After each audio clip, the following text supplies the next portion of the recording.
السلام علیکم ورحمۃ اللہ۔ سنڈے کامنٹ باکس کے ایک نئے ایپیسوڈ کے ساتھ میں آپ لوگوں کا بھائی اظہر سعید آپ لوگوں کی خدمت میں حاضر ہوں۔ سب سے پہلے آپ یہ دیکھ رہے ہوں گے کہ میں آج اسٹوڈیو میں موجود نہیں ہوں، آج میں باہر بیٹھا ہوں، اسٹوڈیو میں نہیں ہوں۔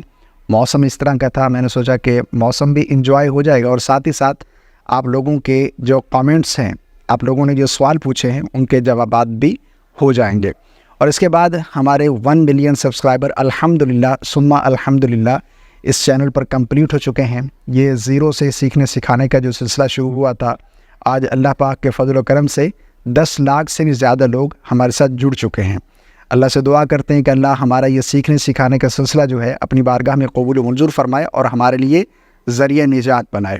اور اس پر میں نے ایک بات کہی تھی کہ آپ لوگ کامنٹ تو بلکہ آپ کرتے ہیں، ویڈیو میسج آپ ہمیں سینڈ کریں، 10 سے 15 سیکنڈ کا ویڈیو ہو، انشاءاللہ عز و جل ہم وہ سنیں گے، ہماری حوصلہ افزائی ہوگی اور ساتھ ہی ساتھ اگر ممکن ہوا تو وہ چینل پر بھی اپلوڈ کیے جائیں گے۔ اور آپ کی کیا رائے ہے، آپ نے اس چینل سے کیا سیکھا ہے، یہ تاثرات اپنے ضرور بیان کیجیے گا۔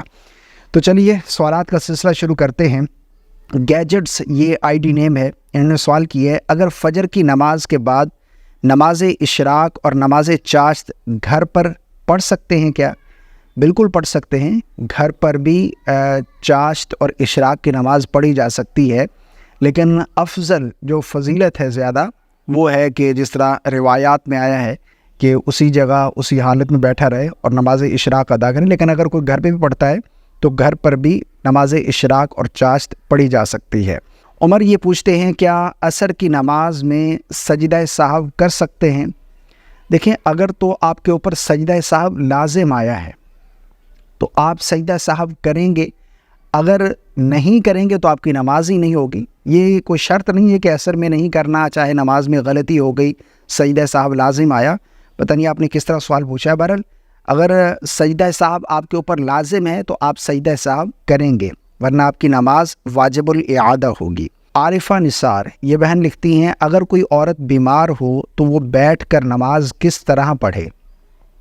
اگر کوئی اتنا بیمار ہے کہ وہ قیام بالکل ہی نہیں کر سکتا تو بیٹھ کر پھر جس طرح پڑھنا چاہے، یعنی چیئر پر بھی بیٹھ کر پڑھ سکتے ہیں آپ، اور زمین پر بیٹھ کر بھی آپ نماز ادا کر سکتے ہیں۔ چیئر پر بیٹھ کر نماز پڑھنے کا کیا طریقہ، اس پر ویڈیو موجود ہے، آپ دیکھ سکتے ہیں، ٹھیک ہے نا، بیٹھ کر نماز کیسے پڑھیں گے۔ شعیب آفیشل یہ لکھتے ہیں، حضرت اگر کسی کے کان چھوٹے ہوں تو لوگ اس پر بات کرتے ہیں کہ اس بندے کی زندگی کم ہے، اس پر بھی ذرا بتا دیں، شکریہ۔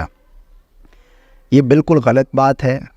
جس طرح کہ یہ بھی مشہور ہے کہ اگر کسی کے کان پر بال اگائیں، بال آ جائے تو وہ شخص موت کے قریب ہوتا ہے، یہ موت کی نشانی ہے، اور اسی طرح وہ دل کے امراض میں مبتلا ہوتا ہے۔ اب یہ بات آپ نے بتائی ہے کہ کان چھوٹے ہوں تو اس شخص کی زندگی کم ہوتی ہے، پر یہ بالکل غلط بات ہے، اس کی کوئی حقیقت نہیں ہے۔ عارف شیخ یہ لکھتے ہیں، مولانا صاحب فرض نماز بغیر جماعت کے پڑھنے سے پہلے اقامت کہنا ضروری ہے؟ بالکل نہیں، اقامت کہنا بالکل ضروری نہیں ہے۔ اگر کوئی شخص بغیر جماعت کی نماز پڑھ رہا ہے تو وہ ایسے ہی پڑھ سکتا ہے۔ CH مبشر یہ لکھتے ہیں، دعائے قنوت کے بعد اللہ اکبر کہہ کر کانوں تک ہاتھ اٹھانے ہوتے ہیں؟ مولانا صاحب اس پر بھی روشنی ڈالیے، کچھ غلط تو نہیں بولا میں نے؟ دیکھیں، دعائے قنوت جب آپ پڑھتے ہیں نا، دعائے قنوت پڑھنے سے پہلے جو تکبیر قنوت کہی جاتی ہے اس میں آپ ہاتھ کانوں تک اٹھائیں گے، ٹھیک ہے نا، یعنی اللہ اکبر کہہ کر پھر ہاتھ باندھیں گے، اس کے بعد پھر دعائے قنوت پڑھیں گے۔ دعائے قنوت پڑھنے کے بعد دوبارہ ہاتھ کانوں تک نہیں اٹھائیں گے، بلکہ تکبیر کہتے ہوئے رکوع میں چلے جائیں گے، ٹھیک ہے نا۔ تمثیلہ منور یہ لکھتی ہیں، اگر دل میں کوئی غلط خیال آئے نماز کے دوران اور دل میں استغفر اللہ کہیں تو بھی نماز ٹوٹ جاتی ہے کیا؟ نہیں، اس سے نماز تو نہیں ٹوٹے گی۔ اگر نماز کے دوران خیالات آتے ہیں تو کوشش کریں کہ خیالات سے باہر آئیں۔ ایک ہوتا ہے کہ خود ہی خیال آ رہے، ایک یہ ہے کہ آپ خود خیالات لا رہے ہیں، تو یہ تو غلط ہے۔ اگر خود ہی خیالات آ رہے ہیں تو اس سے نماز نہیں ٹوٹتی، اور اس طرح جس طرح آپ بتا رہے ہیں تو اس سے بھی نماز نہیں ٹوٹے گی۔ علی ستی خان یہ سوال لکھتے ہیں، میرے کان پر بال ہیں جو کہ میری عمر 20 سال کی تھی اس وقت سے ہیں، اور اب 36 سال کا ہوں، اب بھی بال ہیں جو کہ میں ہر 10-15 دن میں ٹیوزر سے نکال دیتا ہوں، کیونکہ بہت موٹے بال ہیں، کیا یہ بال نکالنا جائز ہے یا کہ نہیں؟ اگر بال اتنے زیادہ ہو گئے ہیں، برے لگتے ہیں، تو آپ نکال سکتے ہیں، نکالنا بالکل جائز ہے۔ آمینہ فاطمہ یہ لکھتی ہیں کہ عورت اکیلے کمرے میں جب نماز پڑھ رہی ہو تو کیا جالی کا دوپٹہ لے سکتی ہے؟ دیکھیں، عورت کے بال بھی ستر میں شمار ہیں، ان کا چھپانا بھی فرض ہے۔ علماء لکھتے ہیں کہ اگر ایسا دوپٹہ اس نے پہن رکھا ہے جس سے اس کے بالوں کی سیاہی نظر آ رہی ہے تو جب بھی اس کی نماز نہیں ہوگی، کیونکہ ان کا چھپانا یہ فرض ہے۔ اگر اسی طرح نماز پڑھیں گی تو آپ کی نماز نہیں ہوگی۔ اب اکیلے کمرے میں نماز پڑھیں تو اس وقت بھی اس طرح کا دوپٹہ اوڑھیں کہ بال اچھے سے کور ہو جائیں، ٹھیک ہے نا، بالوں کی سیاہی بھی نظر نہیں آنی چاہیے، اس طرح کا دوپٹہ ہونا چاہیے۔ یہ کسی بھائی نے سوال لکھا ہے، نام نہیں بتایا، بہرحال نام ضرور لکھا کرے اپنا۔ یہ لکھتے ہیں السلام علیکم۔ وعلیکم السلام۔ 4 رکعت فرض انفرادی نماز میں ہر رکعت میں سورہ فاتحہ کے بعد کوئی سورت پڑھی جائے گی یا صرف پہلی 2 رکعت میں اور آخری 2 رکعت میں صرف سورہ فاتحہ ہی پڑھیں گے؟ رہنمائی فرمائیں۔ فرض کی صرف 2 ہی رکعت میں سورت ملانا یہ ضروری ہے، ٹھیک ہے نا۔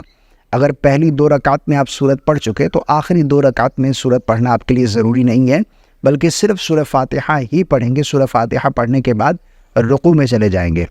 اور سنت میں جو ہے وہ ہر رکعت میں، چاہے وہ سنت غیر موقدہ ہوں، سنت موقدہ ہوں، نوافل ہوں، ان میں ہر رکعت میں سورہ فاتحہ کے بعد سورت ملانا یہ ضروری ہے۔ در کمال انہوں نے سوال لکھا ہے، اگر کسی کو دعائے قنوت نہیں آتی تو وتر میں کچھ اور پڑھ سکتا ہے؟